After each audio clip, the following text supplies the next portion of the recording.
Good morning, students. So today we are going to start with the next chapter of economics, chapter number 4, methods of calculating national income. This chapter is totally based on chapter number 3, that is the theoretical part of national income, and in this chapter we are going to do the practical portion of national income, or how national income is being computed using the various method.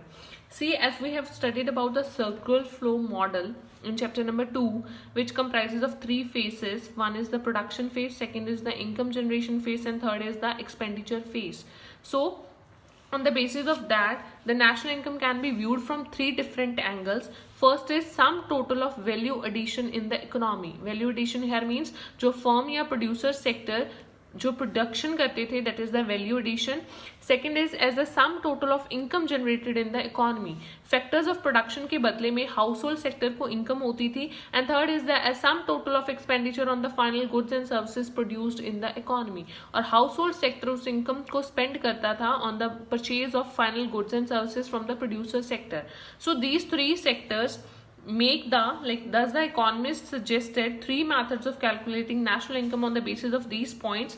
One is the value added method, second is the income method, and third is the expenditure method.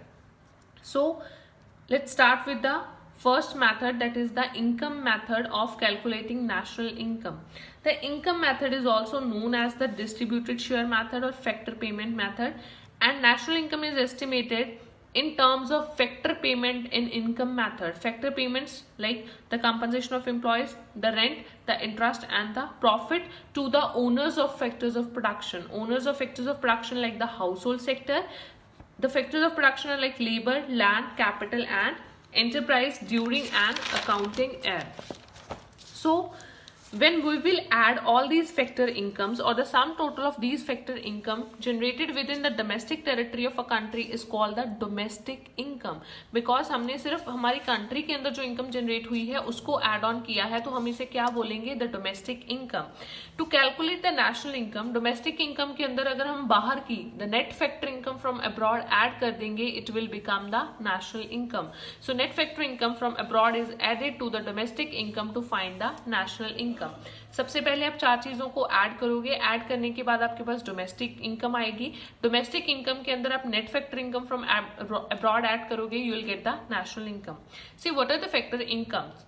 Usually we have already studied about that. The factor income refers to the income owned by a person as a reward for rendering his factor services, like it may be in the form of wages, salaries for labor, rent for land, interest for capital, or profit for entrepreneurship. And factor incomes are earned incomes, they are not the unearned income. While calculating national income, you have to take care of the thing that only earned income are to be included in the computation, and the unearned incomes are not to be added to calculate the national income. Why so? Because they are only the transfer payments, or they are only one-sided payments. See, it does not include any income which is not earned like old age pension जो government के द्वारा provided होती है, the retirement pensions etcetera. So the classification of factor incomes, our next topic. Basically from here you will come to know about the formula of calculating national income through income method. So it includes the first component, compensation of employees. Again, compensation of employees includes the wages and salaries in cash. Simply the cash paid or transferred to the salary account of the employees by the employer for doing the or for providing the services is the wages and salaries in cash. तो sum के अंदर जब आपको wages and salaries दिया होगा, you will take that amount and you will add it in the compensation of employees. Second is payments in kind, like other benefits, rent free accommodation provide करना employees को employer के द्वारा. Third is the employer's contribution to social security, like कोई भी payments है, provident, EPF, provident fund के अंदर contribution दे रहा है जो एम्प्लॉय है, एम्प्लॉय के बिहाफ के ऊपर, ये सारी चीजें add. And lastly the pension on retirement, only the pension on retirement, not the old age pension. It here means the pension payment as a part of the service contract, only the contract between the employer and the employee. So the compensation of employees includes the four elements. You will just have to take up the amount of these four and add it in the compensation of employees. The second element of factor income is the operating surplus. Operating surplus simply means it refers to the income from property. See one thing, if you have only in the question operating surplus, then you will just take the amount of operating surplus and add it in the formula. If you don't have the operating surplus amount, you will have the amount of these three components differently. 3, 2, 1 कितने भी components की amount हो सकती है, you will both like आप इनको add करोगे and you will get the operating surplus. The items like rent, interest and profit. Rent, interest आपको clearly mention होगा. Profit again it will also be in 3 parts like dividend, corporation tax और undistributed profit. Dividend as we have already studied, profit का वो part जो हम share holders को उनकी investment के लिए रिटर्न देते हैं. Corporation profit tax that means जो गवर्नमेंट को हम टैक्स की फॉर्म में प्रॉफिट का पार्ट देते हैं. And undistributed profit that means जो बिजनेस सिर्फ अपनी फर्म अपने पास रखती है फॉर फर्दर यूज या फिर फर्दर इन्वेस्टमेंट फ्यूचर के लिए. सो अगर आपको रेंट, इंटरेस्ट ये 2 दिए हैं और इसके साथ इन तीनों में से कोई चीज दी है तो आप इनको रेंट, इंटरेस्ट के साथ ऐड कर देंगे और you will get the operating surplus. Again अगर आपको यहाँ पे प्रॉफिट दिया है और प्रॉफिट के साथ साथ डिविडेंड या अनडिस्ट्रीब्यूटेड प्रॉफिट भी दे दिया तो आपने इन चीजों को नहीं छेड़ना, सिर्फ प्रॉफिट को ही ऐड करना है क्योंकि प्रॉफिट के अंदर ये चीजें ऑलरेडी इंक्लूडेड हैं.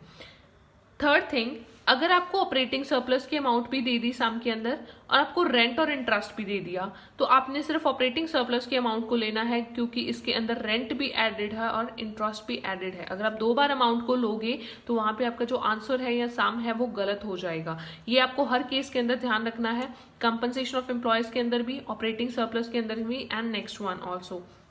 सो रिमेंबर, ऑपरेटिंग सरप्लस अकेला है, इसके साथ कुछ मर्जी दिया हो चाहे ना दिया हो, आपने सिर्फ ऑपरेटिंग सरप्लस लेना है. अगर नहीं दिया, रेंट, इंटरेस्ट, प्रॉफिट है तो ये तीनों ऐड कर दोगे. अगर प्रॉफिट के साथ साथ इनमें से कुछ दिया है तो प्रॉफिट को ही लोगे, इनको नहीं लोगे. अगर प्रॉफिट नहीं दिया तो इनको ऐड कर दोगे रेंट और इंटरेस्ट के साथ for doing the calculations. Next point is third one, that is the mixed income. See, mixed income refers to the income of the self-employed persons, those who are using their own labor, own land, own capital and own entrepreneurship skills in their household enterprises.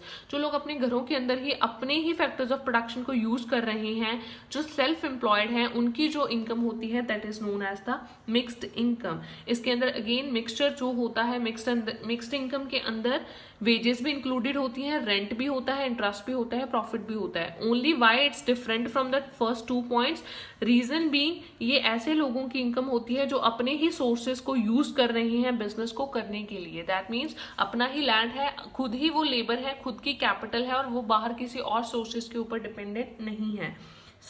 इसके लिए again हम wages, rent, interest, profit possible नहीं होता कि अलग से calculate हो, तो वो सारी चीजों का जो एग्रीगेट होता है उसे हम बोलते हैं द मिक्स्ड इनकम. एंड जो मिक्स्ड इनकम आपको दी होगी वो आपको कुछ नहीं करना, सिंपली क्वेश्चन के अंदर मिक्स्ड इनकम दी है तो ऐड हो जाएगी, नहीं दी तो छोड़ दो. 2 तरीके से दे सकते हैं, मिक्स्ड इनकम डायरेक्टली लिखा होगा या फिर mixed income of self employed people. उतने से आप उसको थर्ड कॉम्पोनेंट की तरह ऐड कर दोगे सॉल्यूशन के अंदर एंड आपका सम सॉल्व हो जाएगा. See, we have studied the compensation of employees add करेंगे, ऑपरेटिंग सरप्लस ऐड करेंगे एंड थर्ड हम ऐड करेंगे मिक्स्ड इनकम. सबको ऐड करने से हमारे पास जो आंसर आएगा that is the domestic income. Domestic income means NDPFC, net domestic product at factor cost. D है स्टैंड्स फॉर द डोमेस्टिक. हमने फाइंड क्या करना है, नेशनल इनकम, और नेशनल इनकम क्या होती है, NNPFC. तो यहाँ पे डी को एन में कन्वर्ट करने के लिए हम net factor income from abroad क्या कर देंगे, ऐड. तो हमारे पास compensation of employees, operating surplus, mixed income, NFIA is equals to national income और NNPFC.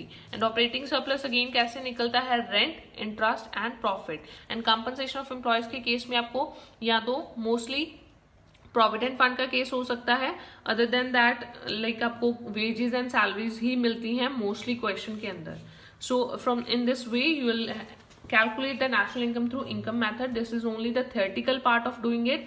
In the next lecture will do the practical part or will solve the sums in the next lecture. Thank you, students.